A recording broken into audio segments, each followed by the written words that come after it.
ในโอกาสเกิดอาศัยท้องแม่แบ่งปันดินน้ำลมไฟมาเป็นเนื้อเป็นตัวถึงพ่อแม่สิแบ่งดินน้ำลมไฟเป็นเนื้อเป็นตัวเฮาแต่สิ่งที่ตกแต่งให้เฮาเป็นผู้ยิ่ง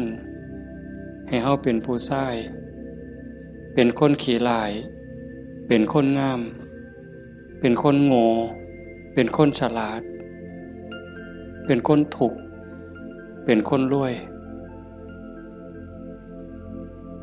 อันนั้นขึ้นกับบุญเนี่ยขึ้นกับบุญกับบาปที่ได้เฮ็ดได้สร้างได้ทำไว้ตั้งแต่อดีตก่อน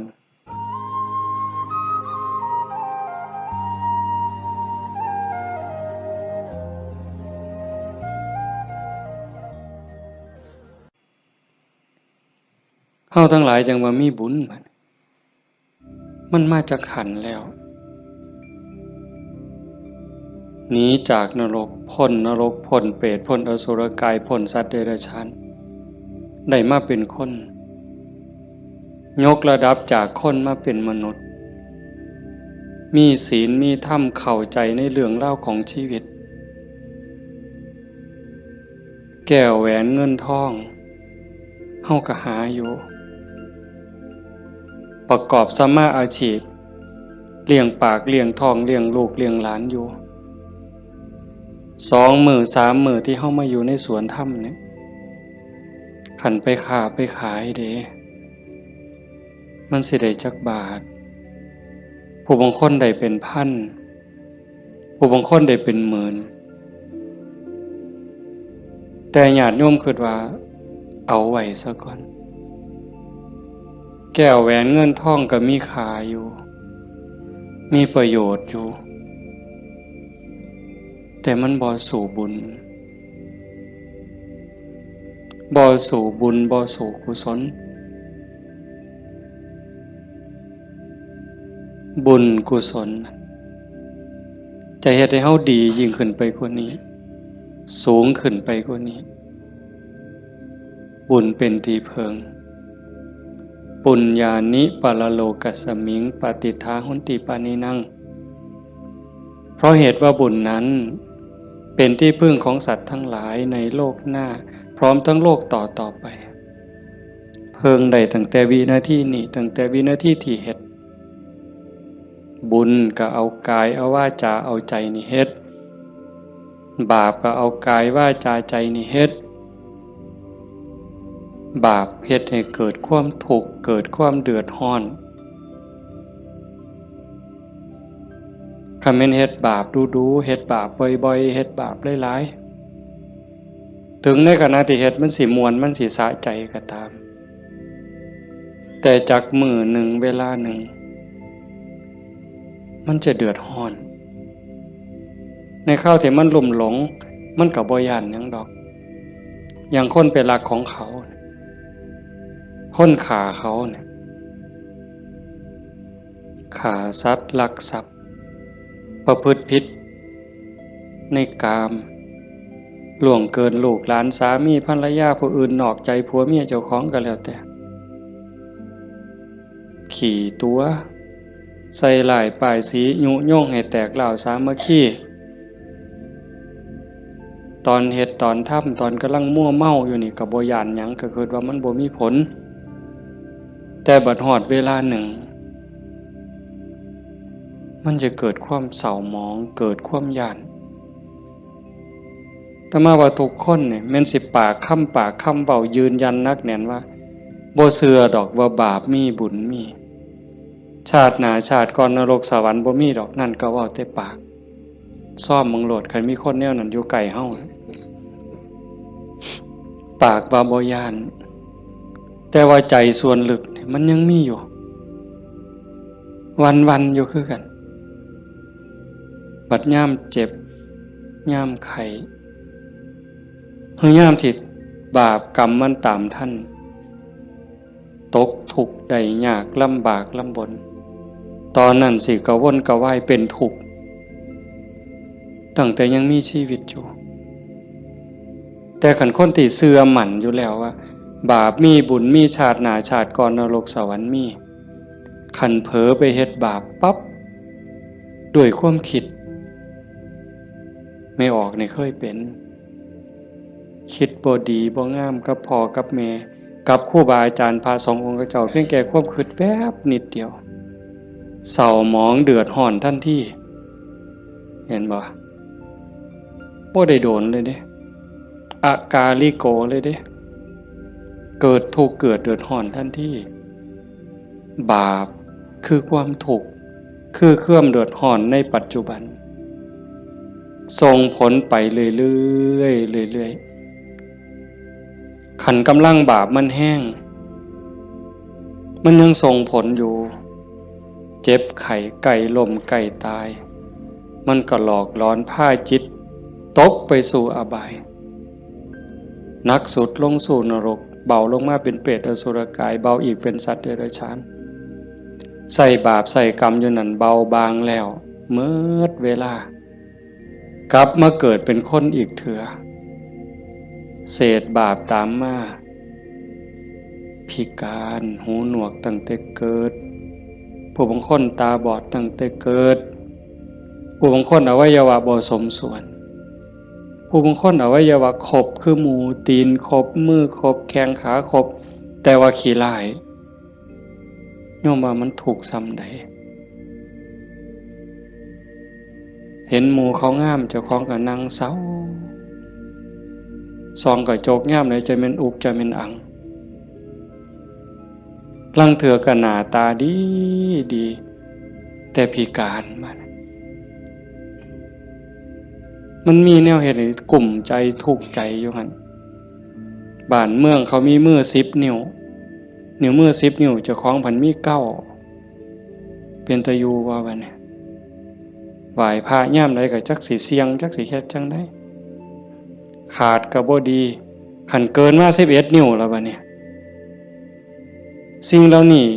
เป็นผลของบาปที่ตามมาเล็กๆนะคันแม่นว่าอวัยวะก็คือหมู่อยู่หน้าตาก็พอไปวัดไปว่าก็บ่พอสิอายคนปานใดแต่ว่าทุกข์ล่ะเฮ็ดเวียกปานไฟไหม้มือไหม้ตีนคำบ่ได้ยืนขึ้นบ่ได้อยู่แต่บ่พออยู่พอกินจักเถื่อเอาคันหาอีกแนวนึงดีล่ะพ่ออยู่พ่อกินหน้าตาก็พ่อไปวัดไปว่าแต่ว่าได้ผัวขี่เหล้าเป็นจังไดคันสิป้ามันก็หักอยู่ได้เมียปล่อยเก่งบัดนี้เป็นจังไดเจ้าพ่ออยู่บ่บัดนี้ก็ยังว่าคู่กรรมคู่เวรเอาให้อีกก็ได้ผัวก็ดีดีเมียก็ดีดีบอกกันอ้อมแอมอ้อมแอมปานเทวดาแต่ว่าลูกปานผีบัดนี้ผานมันอย่างเดียวนอนก็บ่หลับกลางเว้นก็เป็นทุกข์กลางคืนก็เป็นทุกข์คิดอยากแต่น้ำลูกชายก็พอแห้งแล้วลูกสาวก็พอแห้งแล้วนั่นคือผลบาปแต่บุญล่ะบุญเป็นสื่อของความสุขเป็นสื่อของความดีความงามนำมาซึ่งความเจริญในขณะที่เฮ็ดปั๊บเฮ็ดบาปก็เอากายวาจาใจเฮ็ดบุญก็เอากายเอาวาจาใจนี่เฮ็ดแต่ว่าบุญเฮ็ดแล้วมีความสุขบ่ต้องรอชาติหน้ายังไม่ออกมาในสวนธรรมกราบพระปั๊บบ่แม่นกราบตามธรรมเนียมเนี่ยกราบด้วยความเข้าใจว่าเฮากราบพระรัตนตรัยพระพุทธเจ้าพระธรรมพระสงฆ์พระพุทธะนี่อยู่ในใจกราบลงไปโดยสำนึกขึ้นขององค์สมเด็จพระบรมศาสดามันเกิดความอิ่มใจเกิดปีติสิสังเกตไม่ออกสังเกตเจ้าของอยู่ว่าเวลาเฮานั่งสมาธิเนี่ยคือภาคค่ำเนี่ยแหละภาคแรงเนี่ย5 โมงแรง 6 โมงแรงนั่งสมาธินิ่งๆหอดเวลาทำวัด คุกเข่าขึ้นกราบงามๆนิ่มนวลคือกราบไปบนหลังพระบาทของพระพุทธเจ้ากราบลงไปบนหลังตีนเอาภาษาเฮาเอาหน้าผากแตะลงไปบนหลังตีนของพระพุทธเจ้ากราบ3 เทื่อแล้วเงยขึ้นประนมมืออะระหังสัมมาสัมพุทโธภะคะวาพระผู้มีพระภาคเจ้าเป็นพระอรหันต์ดับเพลิงกิเลสเพลิงทุกข์สิ้นเชิงตรัสรู้ชอบได้โดยพระองค์เองโอ้ซ้ำนี่มันอิ่มน้ำตาไหลอ่อนซ่อนเจ้าของอิ่มใจภูมิใจเด้ทั้งเถื่อเฮาบ่ต้องเว้าคิดซื่อๆนั่งสมาธินิ่งๆทบทวนพระพุทธเจ้าเพิ่นเป็นไผมาจากไสเฮ็ดจังได๋ได้เป็นพระพุทธเจ้าบุกบั่นฝ่าฟันเสียสละหยังมาแหน่กลัวได้เป็นพระพุทธเจ้าพอได้เป็นพระพุทธเจ้าแล้วขนขวายในการบอกการสอนการแนะการนำพระมหากรุณาธิคุณที่ยิ่งใหญ่หวังให้สรรพสัตว์ทั้งหลายพ้นไปจากความทุกข์พ้นไปจากการเกิดการแก่การเจ็บการตายพอพระองค์เห็นว่าวัฏฏะสงสารนี่หาความปลอดภัยอีหยังบ่ได้เฮ็ดบุญบักใหญ่หลวงตกนรกก็มีเฮ็ดดีมาตลอดชีวิตพลาดนิดเดียวล่วงลงสู่อบายก็บ่อึดแม่นสิเกิดมาเป็นคนดีแล้วงามแล้วร่ำรวยเฉลียวฉลาดมียศถาบรรดาศักดิ์แล้วแต่ความทุกข์ก็บ่เคยห่างหายไปจากคนเกิดเป็นทุกข์โยมกระทบทวนเห็นเกิดในท้องแม่9 เดือน10 เดือนพัฒนาการเฮานั่งคดจ้องของอยู่ในท้องแม่มือคลอดแม่ก็เกือบตายทั้งเถื่อก็ตายอีหลีแม่ก็ห้องโฮโพสังกาหมดลูกหลุดออกมาสลบเลยลูกพดออกมาปั๊บก็หายกากหลด100%เต็มหมดสุคนทุกข์เลยเกิดมาทุกข์แก่ก็ทุกข์หูจักสุคนแล้วนั่งอยู่นี่เจ็บแขวเจ็บข้างเจ็บแข้งเจ็บขาปวดหลังปวดเอวเคยหมดสุคนนะหัวงอกตั้งแต่หัวงอกก็คือมันบ่เจ็บบ่ปวดก็ทุกข์เว้ยไม่ออกเป็นเลยว่ะซองกระจกเห็นผมงอกนี่ถอนปั๊บโลดย่านเข้าว่าเจ้าของเฒ่าเห็นบ่อายุ40คนเขาเอิ้นแม่ใหญ่ได้งวกปั๊บตาเขียวปื้อโลดเด้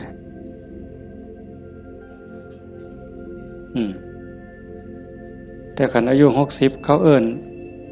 น่าสาว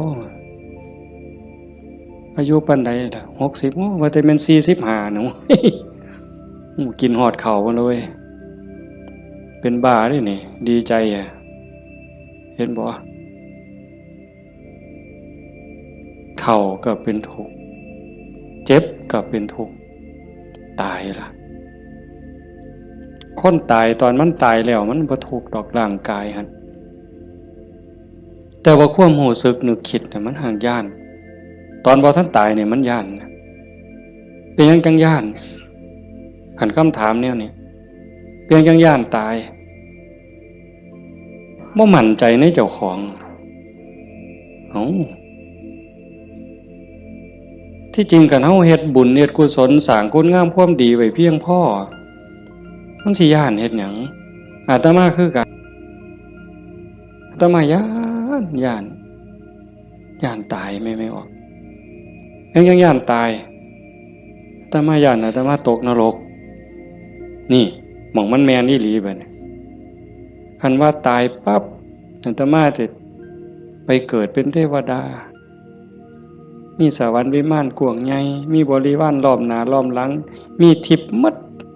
จังสิไปเกิดเป็นพรหมจังสิไปย่านเฮ็ดหยังบัดนี้ก็สามเฮาสิหนีจากบัวข้วยนอนจะขี่ตมจะขี่งัวขี่ข้วยไปขึ้นปราสาทมีเครื่องหอมเครื่องท่ามีความหอมเต็มสะดวกสบายเฮาก็บ่ได้ย่านแต่นี่มันสิตกลงไปหลายกว่าเก่าเนี่ยมันก็เลยย่านแม่นคือบ่อาตมาบ่ฮู้ดอกโยมก็คิดเอาเองว่าโยมย่านคืออาตมาบ่ตายมันทุกข์ลางเทื่อก่อนตายเนี่ยญาติโยมนี่คนประพฤติปฏิบัติธรรมไปร่วมงานศพดูๆไปเยี่ยมคนป่วยบ่อยๆนี่ได้น้อมธรรมเข้ามาใส่ตนซ้ำใดเห็นคนเจ็บคนป่วยทรมานโอ้ยบัดฮอดข้าวเจ้าของสิเป็นจังไดน้อคือดูพอพระพุทธเจ้าเพิ่นบอกว่าโอปัญญิโกควรน้อมเข้ามาใส่ต้นเลือกได้อยู่บ่ล่ะโยมโอ้ยผู้ขาสิเลือกเอาตายด้วยโรคอันนี้ดอกสิเอาไหลตายดอกเอาง่ายที่สุดแล้วเด้นี่เอาวะกินข้าวอิ่มๆกับลูกกับผัวกับเมียแล้วนอนหลับแล้วตายไปเลยนี่ง่ายที่สุดแล้วเอาวะยังบ่ทันหันเอาอยู่เด้นี่ขนาดพิธีที่ดีที่สุดสบายที่สุดล่ะเด้ขันไปเว้าถึงพวกเจาะข้อหายใจบ่ได้เจาะข้อพวกท่านก็ป้อนอาหารทางสายยางเจาะสวงเอาเงี้ยวออกบัดนี้เลือดก็ใส่ทั้งแขนข้างนึงน้ำเกลือก็ใส่แขนข้างนึงออกซิเจนงุ่มดังอีกเจาะสวงเอาน้ำออกบัดนี้อุ้ยผู้ใดคิดว่าเจ้าของสิบ่ถูกแนวนั้นแน่อยู่นี่ยกมือขึ้นเบิ่งบ่มีหลักประกันหยังเลยพระพุทธเจ้าเป็นผู้มีพระมหากรุณาธิคุณคิดเห็นบุญคุณของพระองค์เที่ยวบอกเที่ยวสอนจากป่าสู่ป่าจากเขาสู่เขาจากกระท่อมของคนขอทานฮอดปราสาทราชวังของพระราชามหากษัตริย์คิดเห็นบุญคุณของพระองค์จังซี่เฮาได้มาเฮ็ดนำทำตามมันเป็นบุญแน่ๆคิดพ่อคิดเห็นนั่งสมาธิพิจารณาไปเกิดอิ่มใจพอใจสุขใจเดียวนี้คิดเบิ่งเจ้าของมันถึงสิเกิดบ้านนอกคอกหน้าบ้านป่าคาดอนบ่ร่ำรวยเป็นแสนเป็นล้านคือเพิ่นแต่ว่าเฮามีวัดมีครูบาอาจารย์มีพี่มีน้องที่รักศีลรักธรรมเฮามีสัมมาทิฏฐิมีความเห็นถูกเห็นตรงตามคำสอนพระพุทธเจ้าอย่างน้อยๆนี่เชื่อว่าบาปมีบุญมีชาติหน้าชาติก่อนนรกสวรรค์มีเฮ็ดดีก็ย่อมได้รับผลดีเฮ็ดชั่วก็ย่อมได้รับผลชั่วพระพุทธศาสนาสอนเรื่องเหตุเรื่องปัจจัยเพราะสิ่งนี้มีสิ่งนี้จึงมีหวานพืชจังไดก็ได้ผลจังซั่นอ่อนซ่อนเจ้าของภูมิใจในเจ้าของแม่นสิเกิดบ้านนอกคอกหน้าทุกข์ยากปากหมองบ่ร่ำบ่รวยบ่สวยบ่งามแต่เฮามีโอกาสได้เข้าวัดได้มีโอกาสปฏิบัติธรรมเป็นผู้บ่ประมาทได้ยินเสียงปากเสียงเว้าของครูบาอาจารย์น้อมนำลงสู่การประพฤติปฏิบัติซ้ำนี่เฮากับพ่อแห้งอ่ะเนี่ยโยมเป็นบุญล่ะนี่เกิดปีติเกิดความอิ่มใจแล้วก็ตั้งตนในความบ่ประมาทอีกอันนี้หมายถึงบุญเฮ็ดปั๊บก็เกิดความสุขใจอิ่มใจปั๊บขันเฮ็ดเรื่อยๆเฮ็ดบ่อยๆเฮ็ดดูๆจิตนึกตั้งแต่ถึงคุณงามความดี บัดเจ็บบัดป่วยบัดไข้บัดหนาวบัดสิลมสิตายนิมิตที่มันดีมันงามนำพาดวงจิตดับปุ๊บไปสู่สุคติขันมันเฮ็ดดูอันนี้หมายถึงดีเด้ให้ท่านรักษาศีลเจริญภาวนาเลี้ยงพ่อเลี้ยงแม่เขาวัดเขาว่าสร้างน้ำทำบุญมีจิตเอื้อเฟื้อเกื้อกูลขันมันเฮ็ดดูบ่อยๆจิตมันเที่ยวทางนี้ดูอันดอกมันก็ง่ายต่อการสิเกิดสิ่งเหล่านี้ในการจูงจิตไปสู่สุคติดับปุ๊บก็ไปสู่สวรรค์ไปสู่พรหมอื่นว่าไปสู่สุคติใส่บุญใส่กุศลไปจนหมดแห้งของบุญของบาปของบุญของกุศลส่วนนั้นหมดเวลาขันบ่ท่านถึงความเป็นพระอริยเจ้ากลับมาเกิดเป็นคนอีกเถื่อบัดนี้ ผลบุญพามาเกิดเป็นคนเศษบุญตามมาปุ๊บรูปร่างหน้าตาผิวพรรณสวยสดงดงามมีความอ่อนน้อมอ่อนโยนมาแต่ต้นเกิดในตระกูลสูงเชื่อผู้ดีให้ทานมาหลายๆด้วยจิตศรัทธารวยตั้งแต่เกิดแต่มาว่ามาหลายปีแล้วว่าขันคนให้ท่านด้วยความศรัทธาด้วยความเลื่อมใสเฮ็ดด้วยความจริงใจผลมันให้รวยบางเทื่อรวยตั้งแต่เกิดบ่ทันมื่นตาซ้ำปู่ย่าตายายเตรียมฝากธนาคารไว้ให้เปิดบัญชีไว้รับเป็นร้อยล้านพันล้านล่ะเห็นบ่ล่ะนั่นคืออานิสงส์ของศีลของทานของบุญของกุศลสวยรวยสวยผอมงามผอมรวยผอมฉลาดผอมโรคภัยไข้เจ็บหน่อยอายุยืนมีคนเคารพนับหน้าถือตาเว้าหยังคนก็เชื่อถอยฟังคำผู้ใดบ่อยากได้เนี่ยก็ 100% ทุกคนอยากได้แต่ว่าอยากซื่อๆมันบ่ได้แบบนั้นต้องเฮ็ดต้องสร้างเหตุปัจจัยแต่ว่าคนไทยในปัจจุบันเนี่ยอาตมาว่าก็กำลังหลงทางไปไกลคือกันมองจังหนึ่งก็คือศาสนาพุทธเจริญเบิ่งอีกแนวหนึ่งก็คือเสื่อมเต็มทีในเวลาเนี่ยนี่คือชุมนุมชนของเฮาเนี่ยกลุ่มเฮาเนี่ยคือเจริญอยู่แต่ว่าอีกกลุ่มหนึ่งมันอาศัยพุทธศาสนาติดยี่ห้อพุทธศาสนาแต่ว่าเนื้อในแกะกล่องเปิดขวดกินเข้าไปมันบ่แม่นบ่อยากเว้าหลายปานใดดอกเรื่องหมู่นี้แต่มันต้องเถือกับเป็นตะเว้าอ่อนวอนบวงสรวงพิธีกรรมเนี่ยมันออกนอกทางหมดนิยมคันมันสิง่ายปานนี้พระพุทธเจ้าสิมานั่งเฮ็ดหยังสิสอนเฮาให้ฝึกให้ฝนให้เพียรเฮ็ดหยังครูบาอาจารย์หลวงปู่หมั่นหลวงปู่ชาเอาชีวิตเกือบบ่รอดก็สั่นก็ครึ่งฝ่ายแล้วก็มาผูกหัวเจ้าของก็สวดซะทีล่ะอิติปิโส1,800,000ก็ได้ตัวให้มันหอเวินกิเลสคูโคบเอาโลดติล่ะมันแม่นบ่ล่ะกระแสนี่กำลังแห้งแม่ออกกระแสนี่กำลังหลายนั่งเถื่อกับเงินนี่เป็นตัวตั้งบ่ได้ตั้งใจดอกแต่ขี่รถมาได้ยินไหมเปิดวิทยุฟังแถวนี่ล่ะวิทยุแถวนี่ล่ะหมดน้ำกันนี่ล่ะเนาะพอมันได้เงินหลายบางมื้อวันที่2บ่อาตมาไปเทศงานนึงเทศจบคนกำลังลังมาอันนี้มื้อสาวมื้อรุ่นก็เลยถามประธานงานเขาก็บ่ฮู้ดอกว่าท่านเข้าใจว่ามันเป็นแนวใดนะถามว่าเป็นจังได๋งานเรียบร้อยดีอยู่บ่เรียบร้อยอยู่ค่าน้อยเพิ่นว่าอุ้ยได้เงิน 800,000 กว่าเพิ่นว่าสาธุว่ะงานคืนเดียวง่ายๆแจกไม่หีบกันหมดคืนเนี่ย อยากเคาะเมิดไว้ก็ออกแบ่งใหญ่ๆ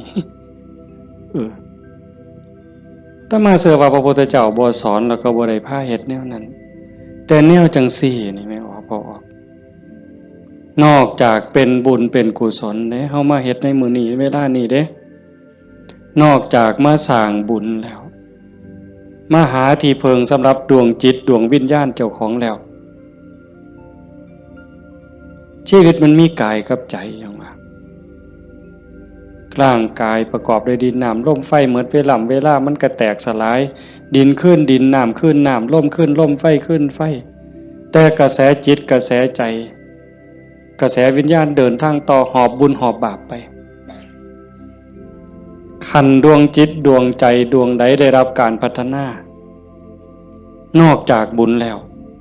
พัฒนาคือมันเฮ็ดให้เกิดให้มียกระดับเจ้าของสูงขึ้นจากอำนาจการบีบคั้นกดขี่ข่มเหงของกิเลสคือความโลภความโกรธความหลงจิตดวงนั้นเบายิ่งเบายิ่งละเอียดยิ่งสูงใกล้พระพุทธเจ้าไปเรื่อยๆเรื่อยๆเรื่อยๆขันใจต่ำก็หมายความว่ากิเลสถมมันหลายใจสูงกิเลสติดหน่อยขันสูงที่สุดกิเลสเกาะบ่ได้ก็เป็นอิสระจากกิเลสไปเข้ามาเดินจงกรมมานั่งสมาธิสวดมนต์ฟังเทศน์ฟังธรรมก็เพื่อสิซักฟอกจิตใจเจ้าของการฟังธรรมนี่ก็เป็นตนหนึ่งเฮ็ดให้เฮาได้เกิดปีติเกิดความสุขเกิดสมาธิตั้งแต่เกิดความเข้าใจได้ส่องได้ทางยกจิตเจ้าของให้มันสูงยิ่งขึ้นได้เฮาก็เฮ็ดหลายๆอย่างทั้งการฟังทั้งการประพฤติปฏิบัติทั้งการสวดมนต์เฮาทำวัดแปลมันยิ่งเห็นยิ่งเข้าใจอย่าเอาเพียงแค่มวลเอาเพียงแค่ความไพเราะอย่างเดียวเฮาสวดซ่าๆเฮามีโอกาสพินิจพิจารณาถึงความหมายที่เฮากล่าวออกไปแต่ละคำน้อมนึกเห็นพระพุทธเจ้านึกถึงครูบาอาจารย์พระอริยสงฆ์คือจังเพิ่นบอกเพิ่นสอนอ่านไปนำสวดไปนำพิจารณาหาเหตุหาผลหาความหมายนำมันจะได้เข้าใจยิ่งขึ้นคันเฮาคิดจังสี่คือโยมพอออกผู้เป็นเจ้าภาพเป็นตะเงิดคนอีหลีเด้อาตมาเห็นอาจจะเห็นมาหลายแต่จื้อได้นี่เป็นรายที่สองผู้หนึ่งโยมเพื่อสังขะจังหวัดสุรินทร์เฮ็ดแรกๆเนี่ยเฮ็ดเป็นรีสอร์ทเฮ็ดสวนนี่เป็นรีสอร์ทมีบ้านพักเอาไปเอามาไปปฏิบัติธรรมดูเขาก็คือสิบ่ต่างกับเจ้าภาพเฮาใจตกลงไปในกระแสธรรมหักศีลหักธรรมมั่นใจแล้วว่าอันใดสิเป็นที่เพิงของชีวิตอันใดสิเป็นสมบัติควรสิถือออกจากโลกนี้ก็ค่อยๆเปลี่ยนบัดจากรีสอร์ทจากบ้านพักนัดพี่นัดน้องไปร่วมปฏิบัติจากกลุ่มก่อนเล็กๆจัดประกาศงานบักใหญ่มีงานปฏิบัติธรรมมาหลายปีตั้งสถานีวิทยุคือกันเลย2 ปีที่ผ่านมาหลังเนี่ยจัดงานปริวาสโยมได้ไหนไม่ออกได้ไหนเอาสวนเจ้าของจัดเป็นงานปฏิบัติธรรมนิมนต์พระมาเขาอยู่ปริวาสกรรมญาติโยมไม่ออกชาวบ้านกับมาร่วมปฏิบัตินำกับพ่อๆกันนี่แหละครับเฮาแต่เพิ่นก็มีพระเสริมเข้ามานี่คือมั่นใจแล้วว่าสิ่งที่สิถือออกจากโลกนี้นอกจากบุญ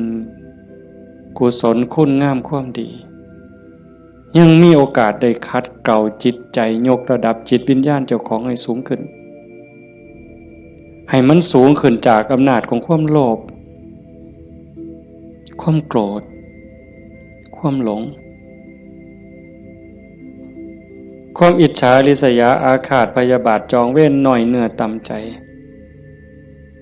บุญยังบ่ท่านปลอดภัยปานใดเลยดีอยู่แต่บ่ท่านปลอดภัยเพราะว่าคำสอนของศาสนาญาติโยมก็ได้ยินอยู่แล้วหลายๆมื้อเฮาก็ทำวัดอยู่ประจำละชั่วประพฤติดีเห็นบ่ละชั่วประพฤติดีทำจิตให้บริสุทธิ์ตัวจิตบริสุทธิ์นี่จึงเป็นพุทธศาสนาละชั่วมาเฮ็ดดีนี่มันยังบ่ทันฮอดพุทธศาสนาแต่มันเป็นหลักษากลของโลกของจักรวาลผู้ใดเขาก็สอนกันแบบนี้เนี่ยโยมก็ลองพิจารณาว่าชีวิตเฮาที่เหลืออยู่เนี่ยเฮาสิเฮ็ดจังได๋จังสิใกล้พระพุทธเจ้าใกล้หลักธรรมเข้าไปที่สุดจากชั่วมาถึงดีจากดีไปถึงว่างจากชั่วมาถึงดีจากดีไปถึงว่างตัวทางสายกลางเนี่ยเฮาเดินจงกรมเฮานั่งสมาธิแน่ๆแล้วว่าเฮานั่งเอาบุญแต่ว่าเหนือกว่านั้นเด้การพัฒนาการยกระดับจิตโยมก็ต้องเบิ่งนำเพราะว่าธรรมะคำสั่งสอนของพระพุทธเจ้ามันปฏิบัติได้บ่จำกัดการสวากขาโตภควตาธัมโมพระธรรมเป็นสิ่งที่พระผู้มีพระภาคเจ้าตรัสไว้ดีแล้วเฮาสวดมนต์ว่าจังซี่ดีนี่หมายความว่าจังได๋ดีก็หมายความว่าบ่ชั่วตอบแบบพี่บ่าเว้าเด้ดีคือบ่ชั่วแต่ในความหมายนั้นดีแล้วหมายความว่าบ่ขาดพระพุทธเจ้าสอนไว้ตรัสไว้บ่ขาดแล้วก็บ่เกินพอดีสำหรับการดับทุกข์สำหรับการสร้างบุญสร้างกุศลสร้างประโยชน์กับส่วนรวมแล้วพอดีสำหรับการดับทุกข์บ่ต้องเติมเข้าไปอีกแล้วก็บ่ต้องเอาออกคำสอนเนี่ยบ่ต้องเอามาเติมคันพวกมาเติมกลายเป็นสัตว์ทำปฏิรูปเป็นของปลอมไปมองศาสนาสิฟั่นเฟื่อนมองเฮาสิหลงทางเสียเวลาของชีวิตเฮ็ดไปก็เสียเงินเปล่าเสียเวลาเปล่านั่นคือมันเป็นสัตว์ทำปฏิรูปเป็นของเกินเป็นของไร้สาระแต่ว่าเติมเข้ามางัดใส่พระโอษฐ์ของพระองค์ว่าอันนี้พระพุทธเจ้าตรัสนี่คือเหตุการณ์หลายๆอย่างอยู่ในเวลานี่ในสังคมชาวพุทธเฮาบ่ขาดแล้วก็บ่เกินสวากขาโตภควตาธัมโมพระธรรมเป็นสิ่งที่พระผู้มีพระภาคเจ้าตรัสไว้ง่ายแล้วนอกจากดีแล้วก็ง่ายนำเพียงจังว่าง่ายเป็นเหมือนกับเปิดของที่ปิดของที่ถูกปิดอันไหนเป็นคนปิดความบ่ฮู้อวิชชาความบ่ฮู้โมหะความหลงความมืดมันครอบงำจิตใจของเราสัตว์มาชั่วอนันตกาลจนเจ้าชายสิทธัตถะเสด็จออกบวชบำเพ็ญเพียรบารมีได้ตรัสรู้ใต้ต้นพระศรีมหาโพธิ์ก่อนพุทธศักราช45ปีนั้นจึงเปิดขึ้นมาได้นักบวชก่อนพระองค์เนี่ยเฮาสินับหลายปานใดเป็นหมื่นองค์หมื่นศาสดาหมื่นครูอาจารย์ที่แสวงหาแต่ว่าบ่มีผู้ใดพอเปิดบ่ออกบุญบารมีบ่ถึงแต่เจ้าชายสิทธัตถะบำเพ็ญบารมี20อสงไขยกำไรแสนมหากัปบารมีเต็มเปี่ยมจังสามารถเปิดของที่ปิดหงายของที่คว่ำจุดแสงสว่างในที่มืดบอกทางแก่คนหลงทางนี่คือคำสอนพระพุทธเจ้าเด้เปิดของที่ปิดหงายของที่คว่ำบอกทางแก่คนหลงทางจุดแสงสว่างในที่มืด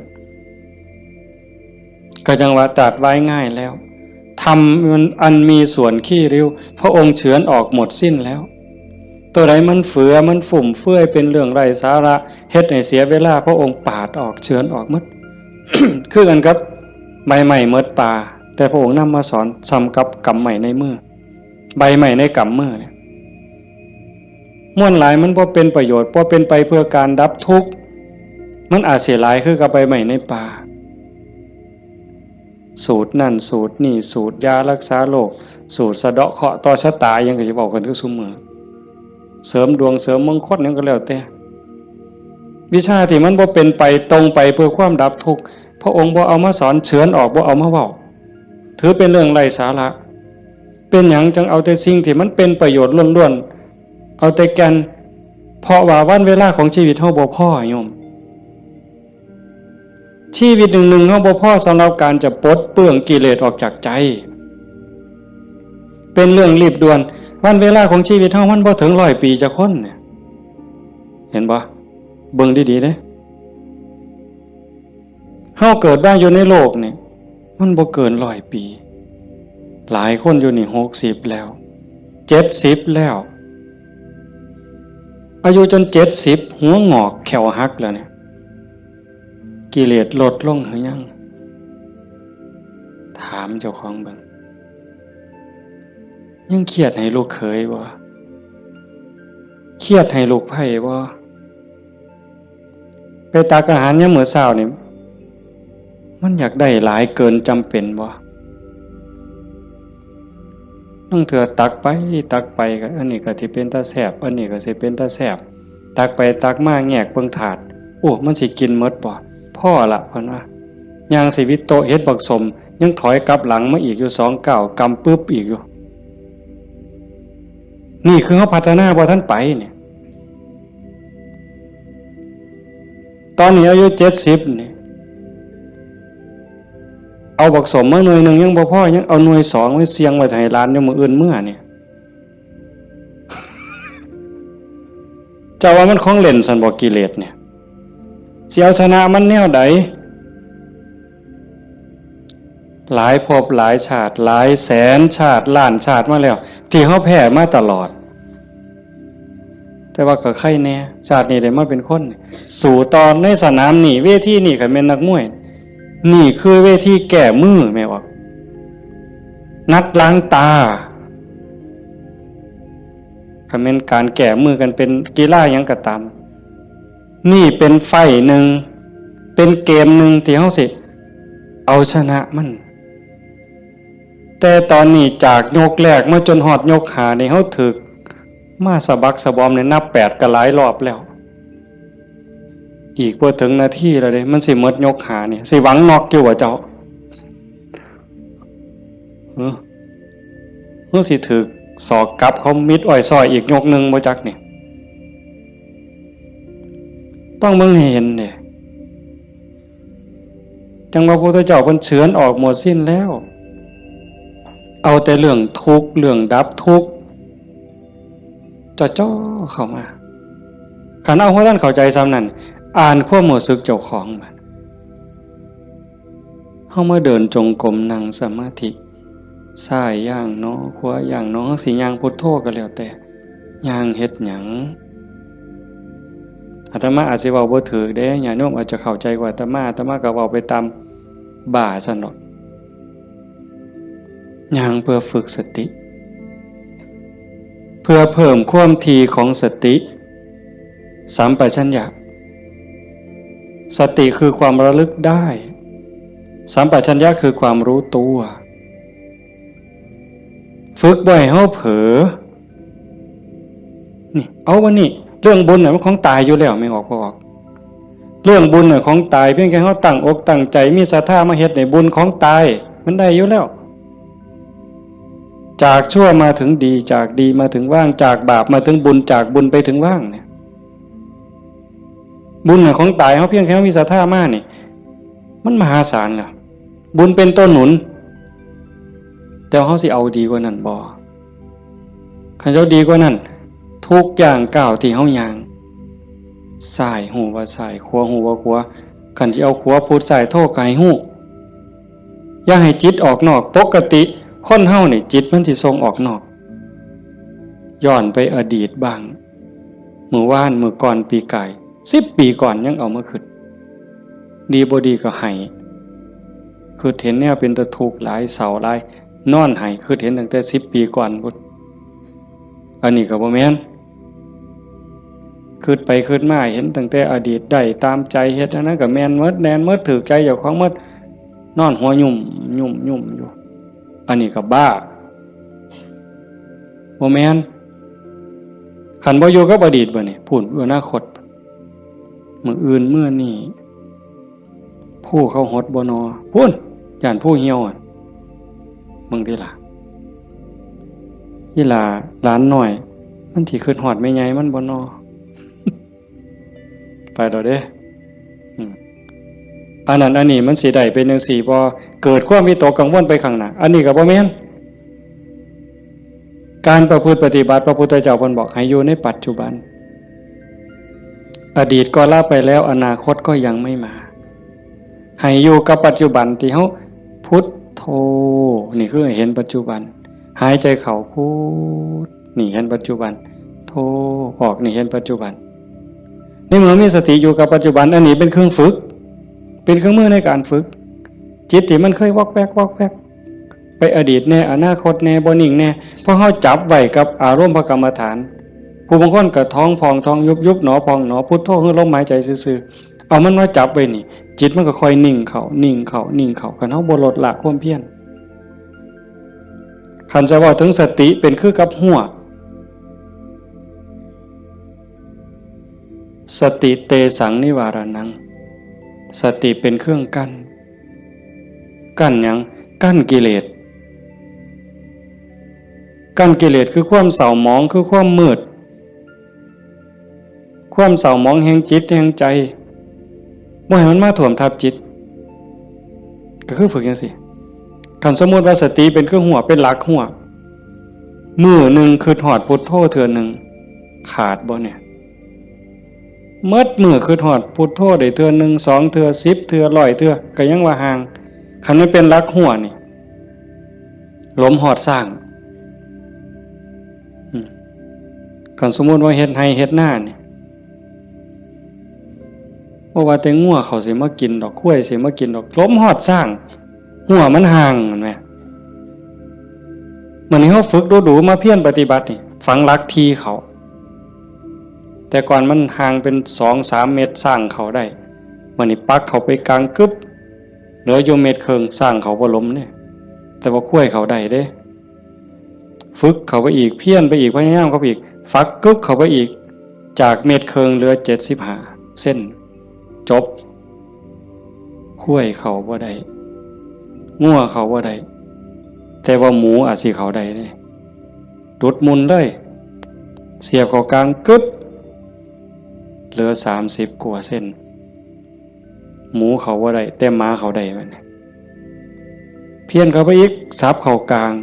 จาก30กว่าเหลืออยู่20 15ขึ้นไปหา20เสียบเข้าไปอีกเหลืออยู่10กว่าเส้นบัดแล้วไก่ก็เขาบ่ได้เสียบเข้าไปอีกไก่เขาบ่ได้กบอาจสิเขาได้ที่เขาอีกกบเขาบ่ได้เขียดโม่เขาได้ที่เขาอีกเขียดโม่เขาบ่ได้เขาได้แต่เขียดแค่หน้าสติเฮาคือกันสติสัมปชัญญะฝึกบ่อยๆฝึกดูๆเห็นดูๆฮู้ดูๆมันก็จะเป็นความชำนิชำนาญความระลึกรู้ระลึกเห็นบ่อยๆเกิดขึ้นอยู่ในปัจจุบันบ่อยๆบ่ได้แวบไปสู่อดีตบ่ได้แวบไปสู่อนาคตเกิดความตั้งมั่นเกิดความมั่นคงสติสัมปชัญญะสมาธิความตั้งมั่นได้บัดสมาธิคือความตั้งมั่นแห่งจิตบ่วอกแวกปัญญารอบรู้ในกองสังขารที่มันมาหลอกจิตสังขารกลางกายก็อีกอย่างนึงสังขารคือจิตใจก็อีกอย่างนึงกายนั่งนิ่งแต่ว่าจิตมันคิดไปทั่วทิพย์ทั่วแดนในเมื่อหูจักเรื่อยๆหูจักบ่อยๆพยายามผูกมันไว้คอยตะล่อมจิตมันคือลิงเพิ่นยังว่าผูกไว้คือผูกลิงใส่หลักสติเป็นเหมือนกับเชือกองค์ภาวนาเป็นคือกับหลัก มันสิดื้อปานใดลิงมันดื้อไปโลดมันไปบ่ได้จักหน่อยมันก็ล้ามันก็ซ่าลงจักหน่อยก็นั่งจิตเฮาคือกันเฮาบ่เครียดดอกมันไปก็ปล่อยมันไประลึกได้ปั๊บก็กลับมาใหม่ระลึกได้ปั๊บกลับมาใหม่ดูเขามันก็มีทางมันก็เป็นความชินของมันอยู่จักหน่อยก็นิ่งได้พอแต่มันนิ่งมันอิ่มแน่ไม่ออกก็สิเคยเห็นหลายคนนั่นล่ะ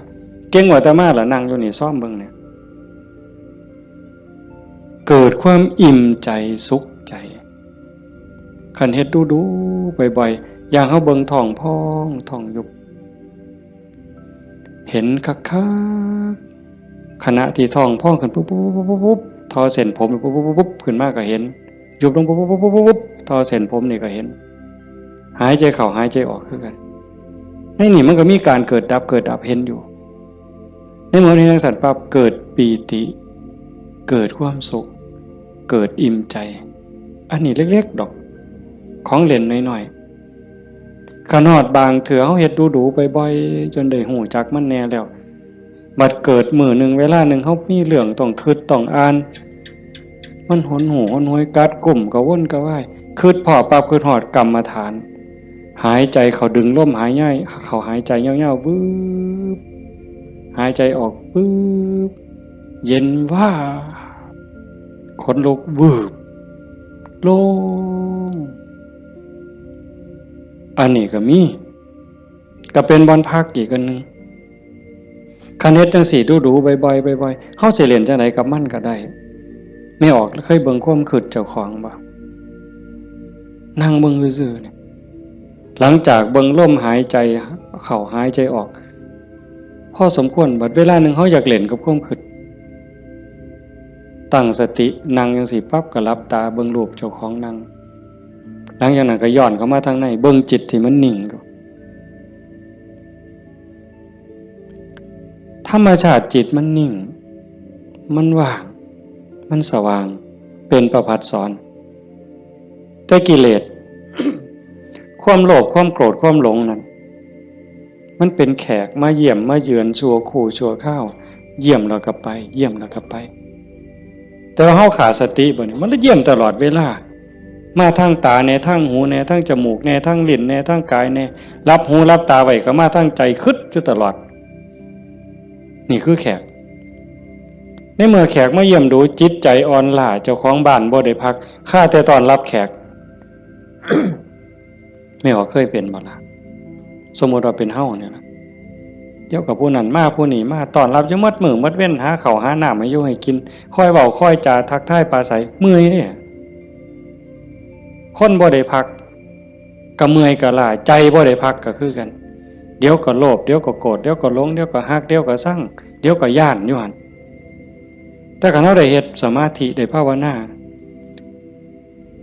จิตมันได้พักเป็นพักเกิดความหนักแน่นมั่นคงเด้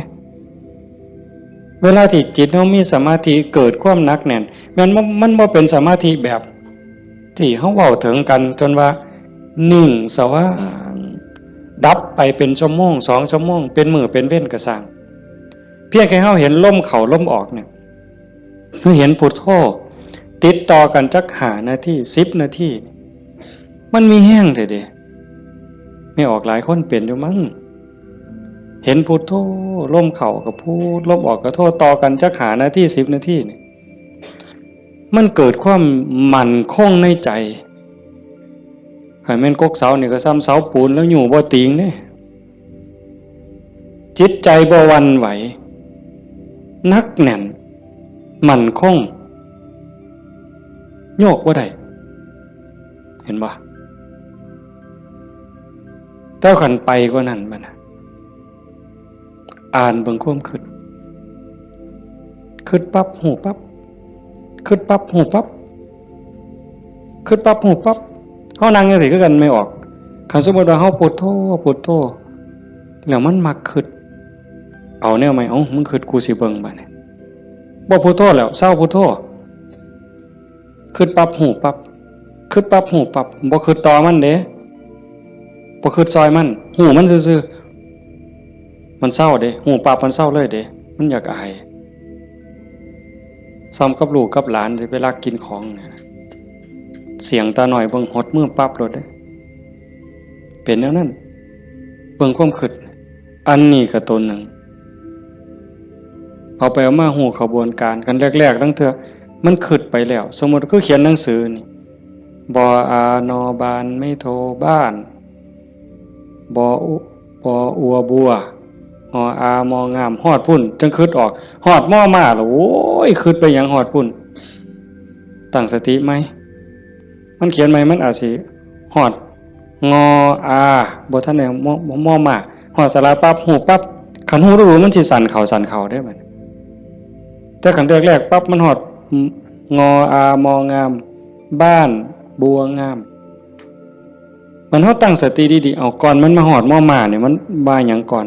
สระอาก่อนสระอาเด้งองูก่อนงองูเด้ว่าแหวนก่อนว่าแหวนมหานากาศก่อนมหานากาศบ่ใบไม้ไล่ถอยกลับมาลุ่นไปอีกสั่นเข่า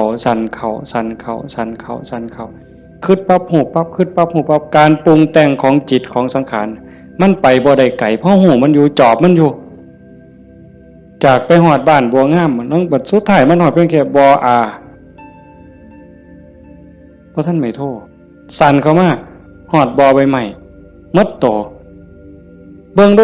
บอใบใหม่เพียงแค่ขอดหัวหูจักหยุดปุ๊บเป็นแนวนี้ก็เป็นตรงมันว่างตรงมันนิ่งตรงนี้กิเลสบ่มา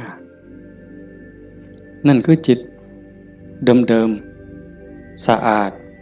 บริสุทธิ์บ่พาเจ้าของถูกเข้าใจได้เลยว่าคำสอนของพระพุทธศาสนาสูงสุดเพื่อบ่ทุกข์คำสอนของพระพุทธเจ้าทั้งหมดเป็นไปเพื่อดับทุกข์เป็นไปเพื่อพ้นทุกข์จังว่าความว่างจากความยึดมั่นในความเป็นตัวเป็นตนในสิ่งที่ใดที่มีที่เป็นเฮาประพฤติปฏิบัติจังสี่คือกันเดินจงกรมนั่งสมาธิเพื่อเจริญสติสัมปชัญญะปัญญาสมาธิให้มันหูเท่าทันในเมื่อกิเลสเกิดมากระทบกิเลสคือความทุกข์คือความเดือดร้อนความเศร้าหมองต่างๆมันจะเกิดขึ้นกับจิตกับใจมันมาทางไหนมันมาทางตามันเข้าทางตาเข้าทางหูทางจมูกทางลิ้นทางกายทางใจเพิ่นเอิ้นว่าอายตนะอายตนะเป็นเครื่องเชื่อมต่อภายในก็มี6ภายนอกก็มี6ตามันเป็นคู่กับรูปหูเป็นคู่กับเสียงจมูกเป็นคู่กับกลิ่นลิ้นเป็นคู่กับรสกายเป็นคู่กับสัมผัสใจเป็นคู่กับอารมณ์มันใส่ตาใดเข้าทั้งตาใดมันเข้าทั้งตาใส่หูใดมันเข้าทั้งหูใส่ดังใดมันเข้าทั้งดังใส่ลิ้นใดเข้าทั้งลิ้นรับหูรับตาไว้มันเข้าทั้งใจไปเฮาฝึกสติสัมปชัญญะเพื่อให้อยู่กับปัจจุบันให้มันเท่ามันทันให้มันเร็วเวลาเกิดการกระทบตาเห็นรูปปั๊บตาบอดมันต้องเห็นตาบอดมันต้องเห็นเป็นเรื่องธรรมดาเห็นปั๊บเฮ็ดจังได๋บัดเฮ็ดจังได๋ในเมื่อตาเห็นรูปปั๊บเฮาสิรักษาใจบ่ให้มันหักบ่ให้มันสั่งบ่ให้มันดีใจบ่ให้มันเสียใจนี่คือตัวปฏิบัตินี่คือทางสายกลางเห็นปั๊บให้ใจเป็นปกติคือบ่ทันเห็นคือกับเฮานั่งเบิ่งพุทโธพุทโธตาเห็นปุ๊บหูปั๊บแต่ว่าให้นิ่งอยู่คือเก่าอย่าให้เกิดดีใจเสียใจอย่าให้เกิดหักเกิดสั่งขันมันจำเป็นสิต้องจัดการกับสิ่งที่เฮาเห็นก็เฮ็ดด้วยจิตเป็นปกติสมมติว่าขึ้นไปตั้งเฮือนมีขี่ไก่ไปด่าไก่กับบ่แม่นอีกปล่อยให้ไก่กับบ่แม่นอีกละคิดเป็นตาสร้างไก่กับบ่แม่นอีกละบ่ถึงมัดเฮ็ดให้จิตเป็นปกติยากอยู่ได้บ่ง่ายจักเม็ดไม่ออกย้อนเฮาเฮ็ดบ่ได้นี่เฮาจังเกิดจังตายเที่ยวตกนรกเป็นเปรตอสุรกายเที่ยวขึ้นสวรรค์เที่ยวลงนรกอยู่นี่ย้อนเฮ็ดจิตเป็นกลางบ่ได้เห็นขี่ไก่ก็สิไปสั่งไปด่าไก่แต่คันเห็นเงินแบ่งพันถิ่มอยู่เป็นจังได๋บัดมันสิว่าดีใจที่ละว่าติ อันนี้ก็บ่ถึกดีใจพอใจก็บ่แม่นให้จิตเป็นปกติคันสิจับสิหยิบมันมีเจ้าของบ่ก็หยิบไปหาเจ้าของเอาเก็บไว้ซะก่อนก็จังค่อยไปกาดหาเจ้าของก็บ่คิดว่าสิเอาจังสี่คือกันคันบ่มาทางตาล่ะมันมาทางหูบัดนี้สมมุติว่าเขาด่าปุ๊บได้ยินเสียงด่ามาเฮ็ดจังได๋สิเฮ็ดใจเป็นปกติบ่เสียใจบ่น้อยใจคันพวกเพิ่นปฏิบัติเนาะเพิ่นจังว่าได้ยินเนาะเอาสติไว้ที่หูเกิดขึ้นที่หูก็ดับลงที่หูได้ยินเนาะบ่ให้ราคามันเถาะบ่ให้ราคาเลยบ่ดีใจนำบ่เสียใจนำเสียงกะสักว่าเสียงบ่แม่นสัตว์บุคคลตัวตนเล่าเขาเว้าง่ายแต่ว่าเฮ็ดยากที่สุดก็ย้อนว่าฝึกบ่ทันพ่อคันผู้ฝึกได้แล้วก็เย็นคือเก่าเด้คือหลวงปู่ชาเพิ่นว่าผู้ที่ฝึกบ่ทันได้คือบ่ทันเข้าใจ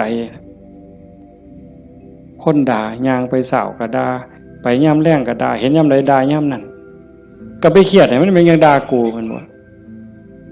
หมัดมือนึงเขาว่าอย่าไปหัวซ่ามาเด้อผู้บรรดาคนเนี่ยเป็นบ้าตัว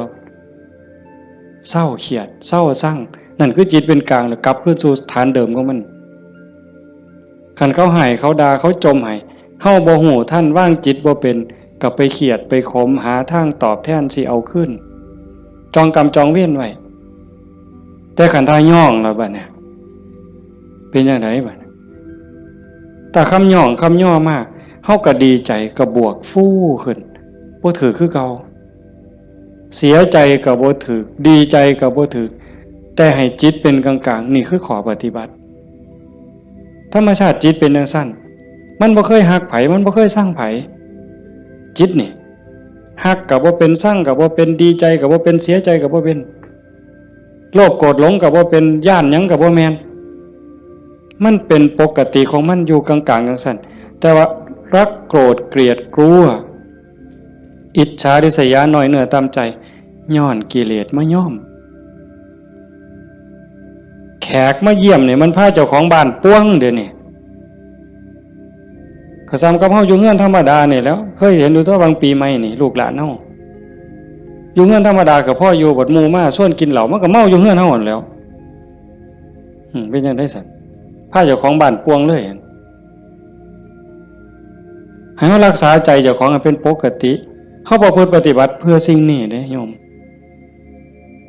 ตาเห็นก็ให้รักษาใจไว้ปกติหูได้ยินก็รักษาใจไว้ให้เป็นปกติจมูกได้กลิ่นหอมเหม็นก็ปกติลิ้นได้รสก็ปกติแซ่บบ่แซ่บนัวบ่นัวก็ปกติคันมันสิเติมก็เติมไปที่ละน้ำปลานั่นสิเติมเกลือก็เติมไปที่แต่อย่าไปคิดสร้างแม่ครัวอย่าไปจมให้เขา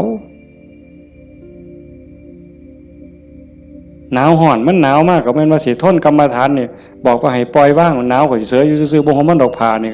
มันก็แล้วแต่ว่าธรรมชาติมันก็ให้ห่มแต่ว่าก็อย่าทุกข์อย่าเดือดร้อนรักษาใจเป็นปกติคันบ่จังซั่นนี่คนมันติดชั่วก็ติดได้ไม่ออกดีก็ติดชั่วก็ติดแม่นบ่หมู่เจ้าว่าเฮาไผสิเถียง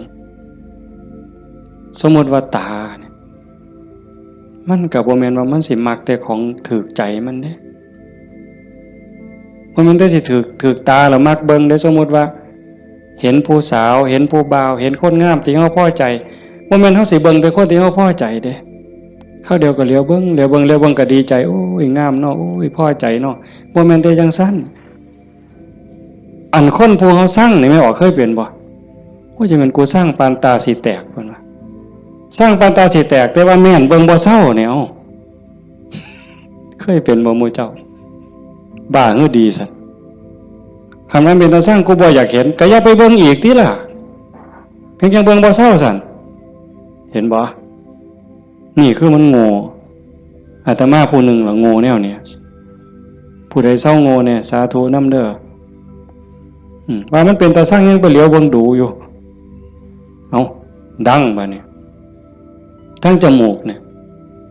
กับมันเราคนมักหอมติดหอมอย่างเดียวได้ไม่ออก ผู้เจ้าเป็นบ่ติดเหม็นไหมปลาแดกไหม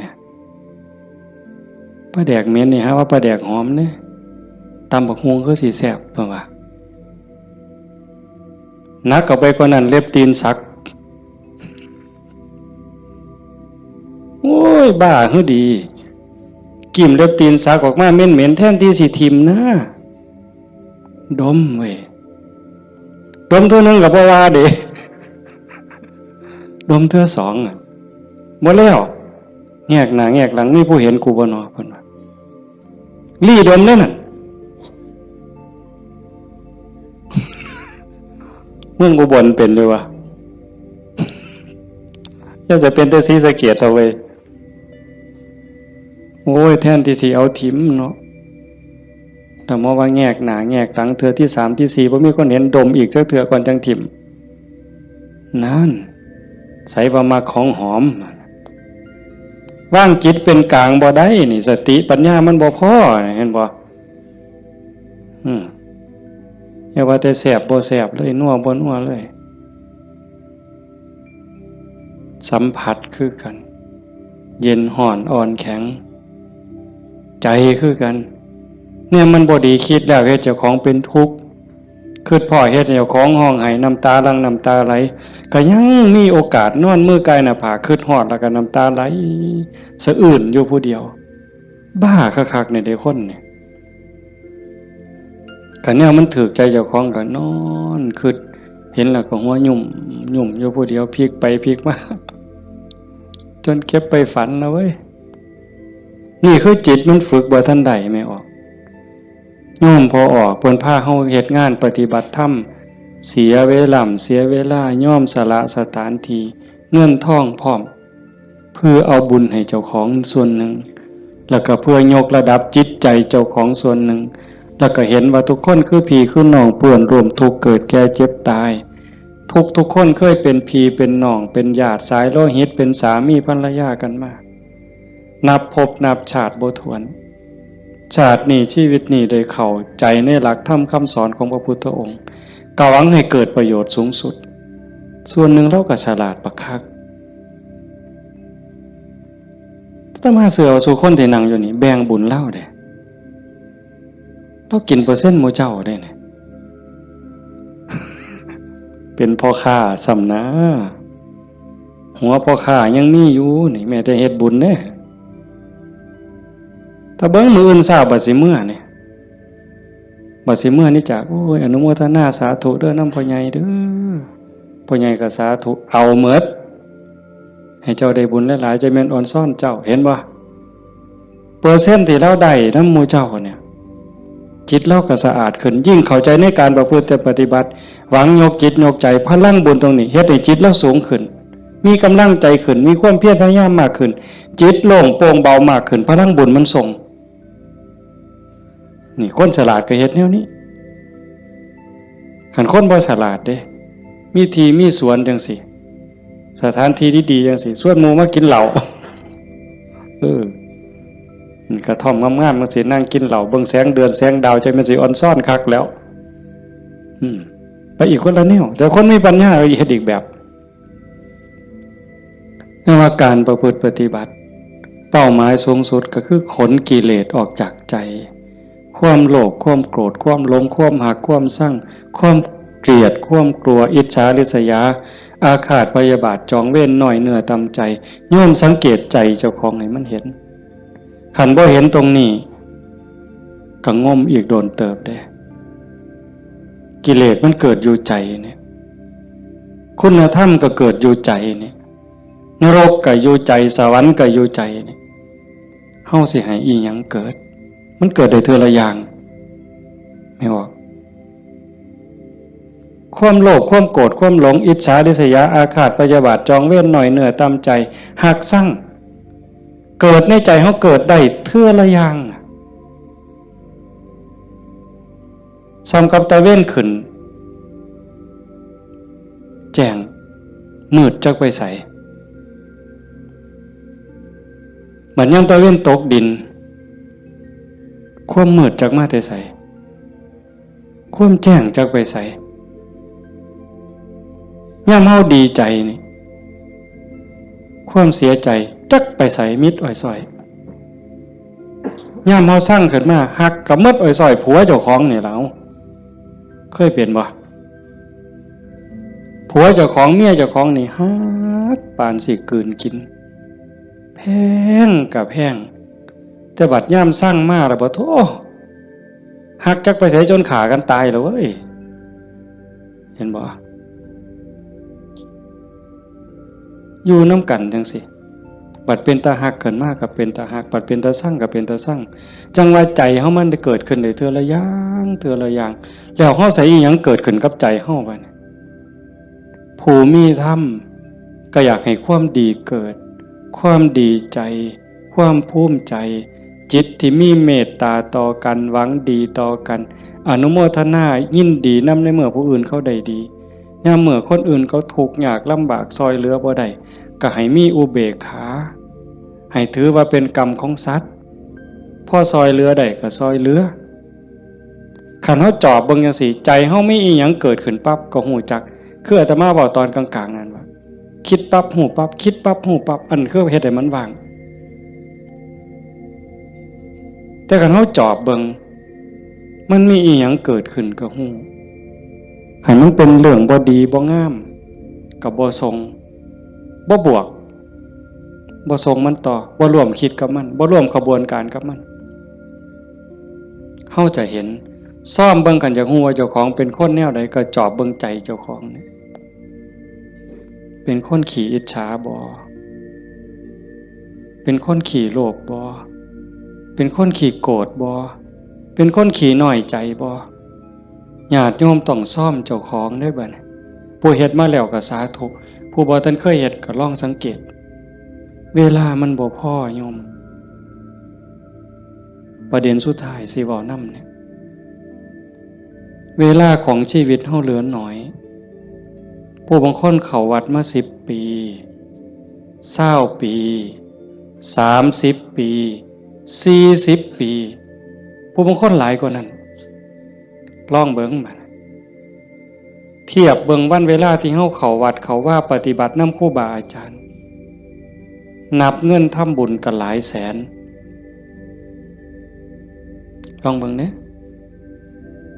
นับเงินที่เฮาบริจาคทำบุญหน่อยแน่หลายแน่นี่เวลา20 30 40 ปีนี่มันเป็นแสนแล้วคันบริจาคเทื่อละ100เทื่อละ20เนี่ยเข้าหมดจักเหล้าตั้งแต่ใส่บาตรตั้งแต่ไปจังหันจังเพ่นเข้าเฮาหมดจักเหล้าเอาผ้าเอาสาดเอาหมอนถวายวัดหมดไปหลายปานใดคันเว้าถึงแง่เป็นบุญแง่ความภูมิใจนี่โยมก็ภูมิใจบักคักเอาตัวนี้มาเป็นปีติจูงจิตให้เกิดความสงบก็ยังได้เป็นบุญได้เป็นจาคานุสติเนี่ยนำพาจิตไปสู่ความสงบได้อันนี้คือแง่ของบุญก็เป็นที่เพิ่งให้จิตให้ใจอย่างมหาศาลเลยล่ะไปแต่คันเว้าถึงแง่ของการพัฒนาเป้าหมายของพุทธศาสนาในขณะที่เสียเงินไปหลายแสนแล้วหมดเงินไปหลายแสนแล้วหมดเข้าไปหลายเหล่าแล้วยกใจขึ้นบ่ใจเฮายกขึ้นได้ส่ำใดความโลภลดลงจักหน่อยบ่ความโกรธลดลงจักหน่อยบ่ความแข็งดีแข็งเด่นลดลงจักหน่อยบ่หือไปวัดแห่งแต่ไปผิดกันอยู่วัดขาดทุนได้นี่ครูบาอาจารย์มีสื่อมีเสียงลังเทื่อก็สิไปญาติกันเป็นที่หนึ่งมันมีอยู่เรื่อยเห็นอยู่หลายหมองโดยเฉพาะโยมฝ่ายอุบาสิกาเฮ็ดหยังก็อยากถวายหลวงพ่ออยากให้หลวงพ่อฉันของเจ้าของใส่ของเจ้าของผู้นี้เฮ็ดอยู่แล้วมีผู้ใหม่มามีการแข่งกันขาดทุนนี่ตัวนี้คือขาดทุนลอดพื้นบ่แม่นขาดทุนธรรมดากิเลสมันบ่ได้ยอมเฮาเด้ไม่ออกสังเกตเด้อย่าเชื่ออาตมานำ แม้แต่พระเถาะเพราะฉะนั้นหลวงปู่ชาบ่ได้ถีบพระดอกเนาะได้ไปหนวดหลวงปู่แล้วว่าเจ้าของคักหลวงปู่เพิ่นฮู้จักความคือเลยถีบเลยหงายหลังตึงยังจังได้คิดเห็นบ่นี่คือครูบาอาจารย์เพิ่นสอนให้เห็นจิตตัวนี้โยมคันบ่เห็นจิตตัวนี้นี่ง่มเศร้าอีกโดนเติบเยจิตตังสัญญเมสันติโมขันติมานะพันธนาถ้าบุคคลใดจะพึงตามดูจิตบุคคลผู้นั้นจะพ้นจากบ่วงแห่งมารคันเห็นใจตัวนี้นี่เขาต้องการความสะอาดแม่นบ่ต้องการความสะอาดต้องการความบริสุทธิ์แห่งจิตแห่งใจเนี่ยมันจะเห็นคันบ่จังซั่นเข้าข้างเจ้าของเสยเด้มันมาที่หลังมันสิมาใหญ่กว่าเฮาได้จังใดมันสิมาเป็นที่หนึ่งได้จังใดผิดกันวัดแตกเว้ยมีเด้แนวนี้ก็ได้ขาดทุนเสียเงินเสียทองหาคืนใหม่ได้เด้หาเงินแสนเฮาก็ยังมีโอกาสสิหาพ่อโยมหาเงินล้านยังมีโอกาสสิหาพ่อเสียยังก็เสียได้แต่ว่าคันเสียเวลาเนี่ยเสียเลยเด้เสียเลยมีเงิน100 ล้านซื้อนาทีที่ผ่านไปกลับมาบ่ได้ซื้อนาฬิกาเลื่อนละแสนเลื่อนละล้านน่ะซื้อได้แต่ซื้อเวลาวินาทีเดียวก็ซื้อบ่ได้เฮาหายใจเข้าหายใจออกตอนนี้หมดแล้วก็หมดเลยบ่กลับคืนมาอายุเฮาก็หมดไปความตายก็ใกล้เข้ามาเวลาแห่งการเก็บเกี่ยวสัพพะธรรมเก็บกรรมบุญกุศลซักฟอกจิตใจให้สะอาดบริสุทธิ์มันหมดไปเรื่อยๆจังซั่นจังว่าเขาวัดเขาว่าประพฤติปฏิบัติขันบ่เข้าใจถึงสาระแก่นสารคำสอนของศาสนาเนี่ยบุญนั้นได้อยู่ดอกแต่มันบ่ทันปลอดภัยอย่างว่าพระพุทธเจ้าบ่ให้มาติดอยู่ที่บุญแต่เพิ่นให้เฮ็ดบุญให้สร้างบุญให้สร้างหลายๆแต่ว่าให้กายไปอีกสู่ความสะอาดบริสุทธิ์แห่งใจถ้ามันไปบ่ทันฮอดนั้นบ่ปลอดภัยเทวดาก็ตกสวรรค์ได้เห็นบ่จังซั่นจังว่าในเมื่อเฮามาสู่ขบวนการปานนี้โยมพอออกผู้เป็นเจ้าภาพก็ตั้งใจปานนี้เฮ็ดดีมาปานนี้ก้าวขึ้นไปอีกก้าวขึ้นไปนี้ก่อนวันเวลาของชีวิตมันสิหมดให้พยายามเฮ็ดใจให้เป็นกลางๆหูได้ยินจมูกได้กลิ่นลิ้นได้รสกายได้สัมผัสก็เฮ็ดใจให้เป็นกลางๆสิปฏิบัติกับสิ่งที่มากระทบจากตาเห็นจากหูได้ยินจากจมูกได้กลิ่นลิ้นได้รสกายสัมผัสก็เฮ็ดด้วยสติอย่าให้รู้สึกว่าหักอย่าให้รู้สึกว่าสั่งอย่าเฮ็ดด้วยความสั่งอย่าเฮ็ดด้วยความดีใจด้วยความเสียใจอย่าเฮ็ดด้วยความหักให้จิตเป็นกลางกันเด้จังสิขันเฮ็ดได้จังสิมันอ่อนซ่อนเจ้าของเด้อาตมาก็เฮ็ดบ่ทันได้ก็ยังพยายามอยู่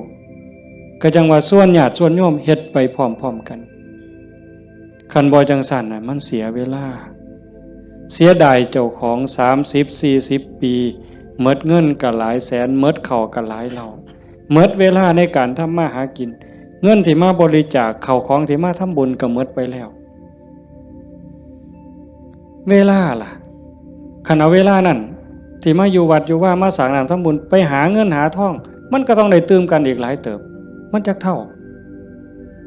แต่ว่าเฮายอมเสียสิ่งนั้นเพื่อสิแลกเอาสิ่งที่ดีที่สุดสิ่งที่ประเสริฐที่สุดก็คือใจเจ้าของเนี่ยให้ได้ใจที่มีความสงบใจที่มีความร่มเย็นใจที่เต็มเปี่ยมด้วยความเมตตากรุณายินดีมุทิตากับผู้อื่นใจที่เป็นอุเบกขาโตสติความระลึกได้แล้วก็อุเบกขาตัวว่างจิตเป็นกลางจิตที่เฉยเป็นสิ่งที่เฮาควรจะหาให้มันได้หาให้มันพอให้มันเจอก่อนลมหายใจสุดท้ายสิดับลงไม่ออกให้มันพอจิตนี่ก่อนลมหายใจสุดท้ายสิดับลงเพราะนั่นคือพุทธะพุทธะคือความสะอาดจิตที่สะอาดจิตที่สว่างจิตที่สงบ สะอาดจากหักจากสร้างจากดีใจจากเสียใจจากได้จากเสียจากบวกจากลบสว่างสวัยด้วยสติปัญญาหูเท่าท่านตามความเป็นจริงหักก็ตามสร้างก็ตามสรรเสริญนินทาก็ตามลาภยศสรรเสริญก็ตามสว่างตาโดยแสงไฟเพิ่นบอกสว่างใจโดยแสงธรรมบ่ยินดียินร้ายเห็นทุกสิ่งทุกอย่างเกิดขึ้นตั้งอยู่ดับไปอนิจจังทุกขังอนัตตากฎของไตรลักษณ์ครอบงำสรรพสิ่งอยู่สะอาดสว่างสวัยด้วยสติปัญญาสงบนิ่งจิตใจบ่กระเพื่อมด่ามากกับบ่กระเพื่อมย่องมากกับบ่กระเพื่อมนักแน่นคือกับหินเนี่ยจิตใจของพุทธะเป็นแบบนั้นสะอาดสว่างสงบหูเท่าท่านตื่นจากความลับไหลเบิกบานจากการที่เจ้าของบ่มีโทษตรงนี้เป็นวิชาการของพุทธศาสนาเป็นหลักที่ชาวพุทธต้องปฏิบัติอันสิไปอ่อนว่อนบวงสรวงสวดแล้วก็ขอสวดแล้วก็ขอขันมันได้ซ้ำนั้นมันก็สิดีอยู่ขันมันได้พระพุทธเจ้าก็พาเฮ็ดแต่ตรงนี้ที่พระพุทธองค์เพิ่นสอนสลบจักเทื่อกลัวสิเป็นพระพุทธเจ้าหลวงปู่ชาลำบากปานใดอาตมาเคยอ่านพอเนาะว่าสิขึ้นไปอยู่เทิงภูว่าบ่อยากยุ่งบ่อยากยากนำการมาหาบิณฑบาตไปอยู่เทิงภูก็ว่าสิเหี่ยวกินพุ่นเนาะเหี่ยวฉันพุ่นเนาะฝึกซ้อมจนปานนั้นบัดเป็นไข้เป็นหนาวไปอยู่กลางป่าก็บ่อยากให้ผู้พี่น้องยากนำก็ซ้อมมันสิใจขาดยามใดสิจูดไปสุดที่ถิ่มเพิ่นว่าบ่ได้ยินเสียงกวงห้องหลวงปู่เพิ่นปัญญาหลายดีเนาะ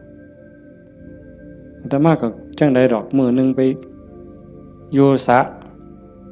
อยู่วัดวัง 2-3 มื้อนั่นล่ะก็เปิดวิทยุฟังหลวงปู่เพิ่นเทศน์อาตมาก็หัวอยู่ผู้เดียวจุจ่อๆสั่นๆนี่คำสอนหลวงปู่ซ่าอยู่กับเจ้าของนี่อยู่หูดังนี่เนาะอยู่กับขนตานี่ทักงุ่มจ่อๆธรรมะนี่โอ้จะเป็นปัญญาคักๆเพิ่นยังว่าโอปนัญญิโก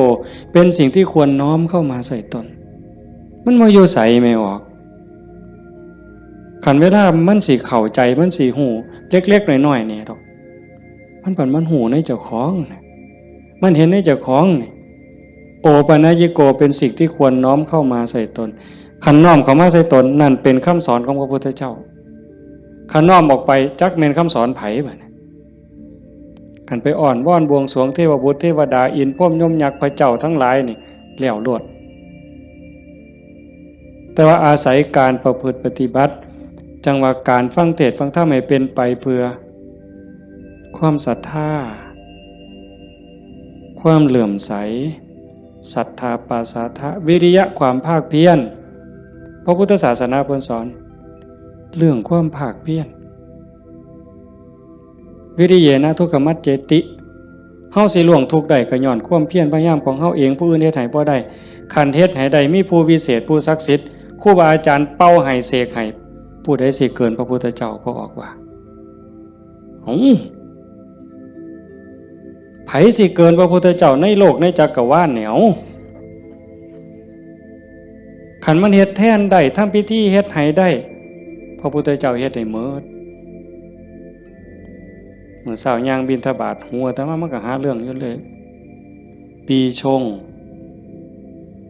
เพิ่นว่าปีนี้ปีชง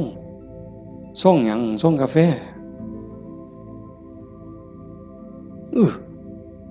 มันยากหยังกับปีกับเดือนนั่นเด้อปีชงเนี่ยเพิ่นนัดกันไปสวดมนต์สะเดาะเคราะห์มื้ออื่น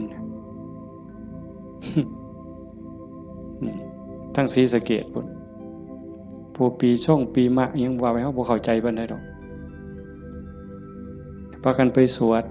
ไปสะเดาะเคราะห์ไปต่อชะตาไผสิเกินพระพุทธเจ้า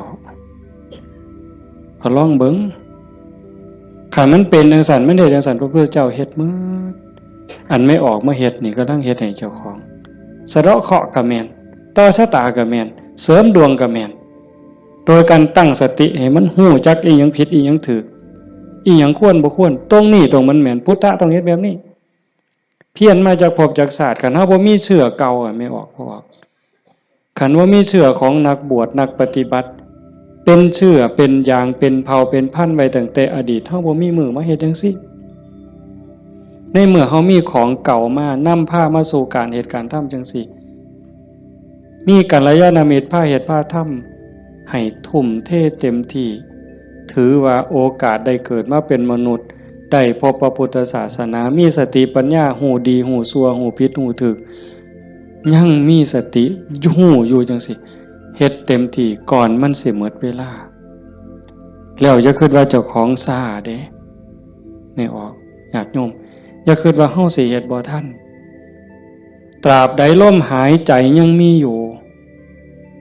สติสัมปชัญญะยังหูผิดหูถูกเพิ่นว่าเฮามีโอกาสจนลมหายใจสุดท้ายจนลมหายใจสุดท้ายยิ่งเฮาฟังเทศน์ฟังธรรมอยู่บ่อยๆอยู่ประจำบัดจนหอดเฮาเจ็บเฮาป่วยเฮาใจสิขาดสิล้มสิตายสิ่งที่เฮาฝึกมาตลอดชีวิตทบทวนมาตลอดชีวิตหอดเวลานั้นมันจะว่างแม่นบ่แม่นก็แล้วแต่สิว่างว่ามันเอาบ่ได้แล้วร่างกายบ่แม่นของเฮาสังขารบ่แม่นของเฮาสรรพสิ่งในโลกบ่แม่นของเฮาดินดอนตอนหญ้าบ่แม่นของเฮาแม้แต่สังขารร่างกายก็สิทิ่มอยู่ไว้ๆนี่ว่างเด้ปล่อยเด้ตัวอย่างที่อาตมาได้พบมาญาติธรรมวันที่9 พฤศจิกายนอาตมาว่าจะพาไปสวดมนต์ที่พระใหญ่อำเภอเขืองในเพิ่นนิมนต์ไปเทศน์ก็เลยประกาศชวนญาติชวนโยมไปญาติธรรมกลุ่มหนึ่งผู้เฒ่าหน่อยที่สุดก็60แต่ส่วนใหญ่70ขึ้นไปเกิดอุบัติเหตุโยมอาจจะได้ยินข่าวอยู่ว่าจักรถสิเลี้ยวเข้าพระใหญ่เขื่อนเพื่อเขื่องในเลี้ยวเข้าไป2ขั้นหน้าไปติดหลุมสิลงจากทางลาดยางมันมีหลุมก็คอยหยอดขั้นหน้าคอยหยอดขั้นหลังก็จอดนิ่งๆรถวัดป่าใหญ่เมืองอุบลแล่นมาต่ำเข้าเต็มลำหลังหัวเก๋งนั่นคนอยู่ทั้งหลังนี่7อยู่ทั้งหน้า2คนทั้งหน้า2บ่เป็นหยังแต่อยู่ทั้งหลัง7คนนี่ฟ้องลงรถตาย3บาดเจ็บหนัก4เป็นจังไดพวกผู้เฒ่าทั้งหมดนี่ว่าชีวิตเฮาอันนี้เพิ่นเว้าก่อนเป็นได้เว้ามาเรื่อยๆดอกบ่แม่นเว้ามื้อนั้นเว้าเรื่อยๆเว้าตลอดถ้าเฮาได้เข้าวัดเข้าว่าได้ปฏิบัติเป็นนักรบตายในสนามรบตายยามใดก็บ่ย้านยิ่งไปเฮ็ดบุญตายแห่งแต่ดีบางสิเลยเด้ตายก็ตายไปแต่ว่าซุ่มยั่งนี่กระดูกโค้งหักแขนหักกระดูกสันหลังเคลื่อนกระดูกต้นข้อเคลื่อนขาหลุดโบกแม่นหมด2คนหนึ่งนี่หมอเขาว่าเป็นอัมพาตตลอดชีวิตซอยเหลือเจ้าของบ่ได้อาตมาก็ออกมาบ่ได้เทศน์จำสนอกได้ยินข่าวอาตมาเป็นนางลงปุ๊บก็เสียงหวอรถดังเลยพอได้ยินข่าวว่าเป็นญาติที่ทำก็แต่ตามเขามาโรงพยาบาลเขืองในพอแต่ไปหอดแม่ใหญ่นึงเขาก็ไปเขามาอุบลก็หลายแล้วแต่แม่ใหญ่นึงนอนอยู่ก็เจ็บแขนหักหน้านี่ลอกหมดเลือดแดงพอแต่เห็นโอ้ยอาจารย์แขวหักเพิ่นว่าแขวเสียไปซ้ำเพิ่นว่าโอ้ยสร้างมันเถาใหญ่บ่ได้ซื้อเพราะบาทดอกแขวเพิ่นว่าเราก็ยังดีใจอยู่เด้หลานหน่อยไปนำหลานอาตมาไปนำ2คนจับมือยายแน่มันหนาวมันสิไปทั้งเพิ่นแล้วนะมันหนาวจับมือยายแน่ให้ยายอุ่นแน่ให้ยายอุ่นแน่เด็กน้อยก็จับผู้คนก็บ่ฮู้เรื่องสลบไปบัดพ่อใหญ่นึงบัดกระดูกหักเขาก็คิดว่าแอวหักถ้ามาก็คิดยากหมอเขาก็มาจับนี่เขาก็เพื่อทดสอบว่าเป็นหยัง มาสุดท้ายเขาก็ว่าแอวหักกระดูกหักธรรมาก็โอ้ยตารู้ตนผู้เฒ่าเราก็ถามหาเมียเนาะครูนั่นโยมบ้านฟังเพลอาจจะเห็นพ่อใหญ่ผู้ดำๆมันเพิ่นสิเป็นครูแต่ตมาเอิ้นแต่เทวดาตาบ่เห็นห่วงดอกผู้เฒ่าขี่รถมาเกือบ20กิโลรถซาเล้งเพิ่นมานั่นเพิ่นก็ถามหาเมียเพิ่นอาตมาก็บ่ได้ปากดอกแต่หมอไปนำนั่นเพิ่นเว้าก่อนยายเพิ่นก็ถามหาตาอยู่จริงๆเขาไปอุบลตายก่อนหมู่ยายนั่นหมอนเป็นตะเงิดหลายบัดนะอาตมาเยี่ยมอยู่โรงพยาบาลสรรพสิทธิ์ไปเยี่ยมเฒ่าผู้ชายหันก่อนโอ้ยอาจารย์บ่แม่นของเฮาจักอย่างเพิ่นว่าเด้บ่แม่นของเฮาจักอย่างบอกบ่ให้เจ็บมันก็เจ็บมันอยากเป็นหยังมันก็เป็นบ่แม่นของเฮาจังแม่นน้อเพิ่นว่าหลงว่าของเจ้าของมาตั้งโดนอันนี้ก็ตัวนึงหลังจากนั้นมาเยี่ยมแม่ใหญ่ผู้กระดูกข้อเคลื่อนกระดูกสันหลังเคลื่อนอันนี้หมอก็ว่าเป็นอัมพาตตลอดชีวิตบัดนี้ถ้ามาฮอดแล้วเว้าแม่ใหญ่นี่แล้วเว้าอีหลีน่ะเว้าแผ่วๆๆๆเสียงดังเว้าแต่กรรมฐานแล้วเว้าหยังดอกโอ้ยบ่ย้านจักหน่อยอาจารย์เพิ่นว่าลูกศิษย์อาจารย์ใหญ่วัดโน่นกุลมบ่ย้านเพิ่นว่านั่งสมาธิ6ชั่วโมง9ชั่วโมงสำบายตายก็ดีมันสิได้เศร้าเจ็บเศร้ามีแห้งเพิ่นว่าแต่ว่าเราหลับไปยามใดวึบไปยามใดเราว่าขาวอักลากนี่มองเราอุ่นคือมันสิใจขาดหลับไปยามใดปุ๊บสิคนใส่ชุดขาวเต็มอยู่ตลอดนี่คือนิมิตดีเด้คันตายในขณะนี้นี่สวรรค์เขาเอาเราไปแทบแต่ว่าเราปฏิบัติตลอดที่จริงเขาให้เราอยู่ห้องผู้เดียวเป็นห้องอันตรายแล้วพอนะโอ้ยดีแห้งอาจารย์เขาให้อยู่ผู้เดียวบ่มีผู้ใดมากวนปฏิบัติภาวนาเมิดขึ้นเพิ่นว่าอันบ่ฮู้ทิพย์เด้นั่นเจ้าของนั่นอันตรายที่สุดเพิ่นว่าเพิ่นสำบายไม่มีผู้ใดมากวนเพิ่นนั่นบัดเอาไปเอามาภาวนาตลอดอยู่โรงพยาบาลตลอดย่างได้ซุมื้อหมอว่าสิเป็นอัมพาตตลอดทั้ง2เท่านี่ตลอดชีวิตเลยซอยเหลือตัวเองบ่ได้แท้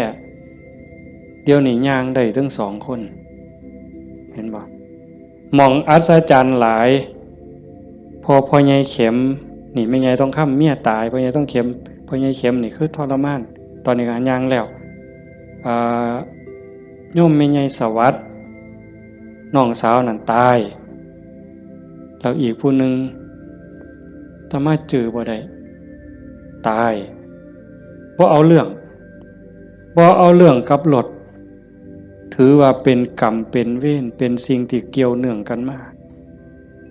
ใครแม่นเฮาสิว่าแนวใดมองอาตมาเงิดอ่อนซ่อนใจคนน่ะขอบ3ครอบครัวนี่ผู้นึงเจ็บสาหัสผู้นึงตายนี่บ่เอาเรื่องกับรถบ่เอาเรื่องกับครูกรณีถือว่าเป็นเรื่องของบาปของบุญเป็นเรื่องของวัฏสงสารให้แล้วต่อกันเขาก็บ่อยากมาซ่อนเขาก็บ่อยากพาเฮาไปตายนี่มองว่าคุณภาพของธรรมะมองเข้าใจธรรมะมันเฮ็ดใจได้ขนาดนั้นคักบ่มื้อนี้แม่ใหญ่นึงผู้เตรียมเนี่ยเผาไปวาง 2-3 มื้ออายุ89 ปี7 เดือนผู้หญิงเด้เลี้ยงลูกเมียใหม่ผัวเพิ่นไปมีเมียใหม่เพิ่นบ่เครียดเมียใหม่ออกลูกเพิ่นเอามาเลี้ยงพร้อมเอาไม่ออกเฮ็ดได้บ่ นี่คือน้ำใจคนนะแม่ใหญ่นี่เราปฏิบัติธรรมอยู่นำครูบาอาจารย์มาตลอดลูกเราดีหมดทุกคนเป็นหมอ2เป็นครูผู้หนึ่งเป็นเจ้าหน้าก็มีอยู่2คนแต่ว่าหม่องอัศจรรย์คือเราปฏิบัติตลอดโยมไม่ออกสวดปาติโมกข์ได้ที่พระเพิ่นลงปาติโมกข์นี่แม่ใหญ่น่ะเราสวดได้อาตมาสวดบ่ได้หม่องเป็นตะงึดหลายแต่ว่าเราตกศาลาเทื่อนึงย่างจงกรมมันมืดตกศาลาสมัยก่อนนั่นขาหักว่าซั่นเห็นบ่บัดมื้ออาตมาสิไปเยี่ยมอาตมาไปเทศน์ฟังทั้งครูขันก็เลยว่าสิกายไปทางนั้นลูกชายเพิ่น ว่าบ้านอยู่ทั้งนั้นก็เลยพาไปเยี่ยมลูกชายก็บอกว่าอาจารย์สิมาเยี่ยมแล้วลูกบ่ได้ตลอดแต่ว่าสติเราดีเด้เพราะแต่ว่าอาตมาสิไปเสียงรถเขาไปจอดแล้วลุกขึ้นมานั่งพอแต่มาไปนั่งลงแล้วก็กราบได้เท่าเดียวดอกก็นอนมันวิ่นหัวปานนั้นเราก็เว้าธรรมะโต้ตอบได้ทุกเรื่องสติบ่ขาดลูกหลานจักว่าเท่าใดมาเต็มเฮือนแล้วจำได้ฮอดซุมบ่นุ่งผ้าว่ามันชื่อหยังนิสัยมันดื้อบ่ดื้อแล้วฮู้ผู้นี่หมองลูกหลานไว้ย่าย่ายอยู่อีกเด้อโอ้ยมันทุกข์มันยากบ่อยู่ดอกอยู่น้ำหลานอีกแน่อยู่โดนแล้วผู้นี่มัดมือสิใจขาดหลานผู้เรียนอยู่จุฬากำลังขึ้นรถลูกชายว่าย่าถ่าหลานเนี่ยเด้อหลานกำลังขึ้นรถโอ้ยถ่าบ่ถ่ามันก็บ่แม่นแม่วะแล้วว่าเป็นเรื่องของเพิ่นว่าเห็นบ่เป็นเรื่องของเพิ่นบ่แม่นเรื่องของย่าหมองคักหลายว่าแล้วตายนั่นแล้วนอนแต่แข้งข้างขวาเลียนแบบพระพุทธเจ้าเลยสติจำได้มือสิตายแล้วกินข้าว3เทื่อได้กินข้าวปกติเว้าได้ปกติเพียงแต่ว่านอนไปแล้วก็มาหลับเอาตอนมาดับไปตอนตี 4คนตายลูกนี่เป็นหมอ2แล้วก็หลานเป็นหมออีกผู้นึงมันบ่เข้าในทฤษฎีอะโยมพวกนี้อยู่นำคนตายมาตลอดลูกหลานสาวอยู่ห้องชันสูตรพลิกศพพร้อมคนตายเขาพิสูจน์ว่ามันจะเย็นไม่ไงนี่แล้วอุ่นบัดเนี่ยตายไปแล้วจากตี 4กว่าๆจนฮอด 5 โมงเช้าเอาเขาลงแล้วยังอุ่นอยู่แต่เฮ็ดจังได๋บ่ได้เพิ่นก็ลูกชายเพิ่นก็โทรมาถามอาจารย์สิว่าแนวใดแต่มาเลยว่าบ่ต้องฉีดยาเด้อสิฟื้นหรือบ่ฟื้นเฮาบ่คิดดอกแต่ว่าบ่ต้องฉีดยาก็บ่ฉีดอยู่จักมือหลายมือเติบ4-5 คืนพุ่นล่ะแต่มาก็บ่เจอบัดฮอดมื้อสิเผาบัดเนี่ยลูกชายเพิ่นก็โทรมาถามประมาณ3 โมงกว่าเนี่ยอาจารย์เฮ็ดจังได๋บัดเทื่อเปิดโลงออกมานี่หาแม่ยังอุ่นอยู่คือเก่าเนี่ยสิเฮ็ดแนวใดเพิ่นว่าโอ้อาตมาก็บอกบ่ถูกดอกโยมไขเบิ่งซะก่อนว่าซั่นแต่ว่าใส่เพิ่นใส่ตู้โรงเย็นอยู่แต่มันเย็นทั้งหลังนะอาตมาก็เลยว่าเอากันจัก 4 โมงก็จังถอดปลั๊กออกเบิ่งเด้อถอดปลั๊กออกเบิ่งเพื่อให้มันปรับสภาพเพราะว่าตัวเย็นนี่มันอาจจะเป็นจากเครื่องใส่ไฟฟ้าหอดประมาณเฮาจะออกประมาณบ่ายโมงก็หากะลามันอุ่นมันยังอยู่ก็จังว่ากันอีกเทื่อนึงบัดสุดท้ายก็แม่นหมดอยู่ดอกเพิ่นว่าอาจารย์ประมาณเที่ยงนี่เพิ่นโทรมาก็บ่เย็นปานใดแต่ว่าย้ายบ่แข็งเพิ่นว่าเย็นอยู่แต่ว่ามันบ่แข็งคือทั่วไปคันจังซี่ก็หมดไปตามธรรมชาติก็เฮ็ดไปเด้อคือที่เว้าให้โยมฟังนี่หมายความว่าอย่าให้เราปฏิบัติมาตลอดจิตใจเราดีแล้วงามบ่เคยด่าไผจักเทื่อลูกว่าลูกเมียใหม่เขาผัวก็อยู่นำเมียใหม่นี่เอาลูกมาเลี้ยงแล้วก็ป้อนข้าวทอกันนี่เลี้ยงซ่ากันป้อนปลาป้อนข้าวก็บ่ให้ลูกเจ้าของคำใหญ่กลัวเด้คำทอกันอาบน้ำให้ก็คือกันสอนก็คือกันฮักทอกันใจคนน่ะมันจังว่าคันมันได้ฝึกได้ฝนมันมีธรรมมันก็สุดยอดอยู่นี่โยมพ่อใหญ่พาเฮาประพฤติปฏิบัติเฮ็ดงานจังซี่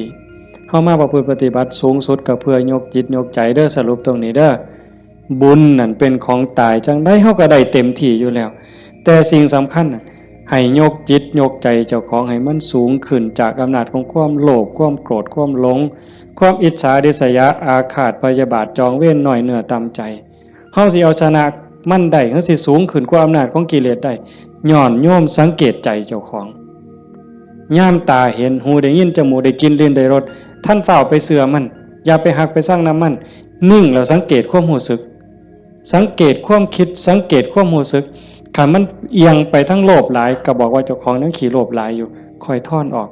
หัดบริจาคหัดแบ่งหัดปันถ้ามันโกรธหลายเห็นอันใดผิดหูผิดตาแล้วงุดงิดห้นหวยขึ้นเป็นตาสร้างขึ้นมาหูจากมันปรับแล้วก็หูจากเมตตา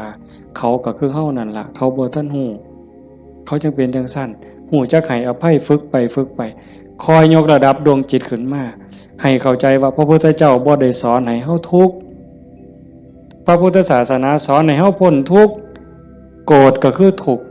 โลภก็คือทุกข์หลงก็คือทุกข์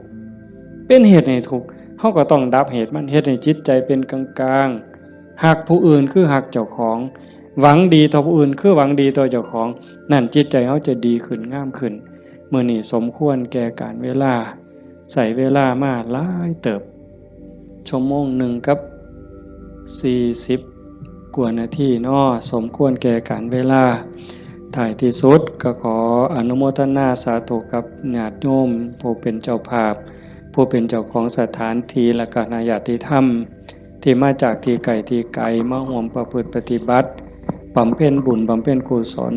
ยกระดับดวงจิตดวงใจของเจ้าของให้สูงขึ้นงามขึ้น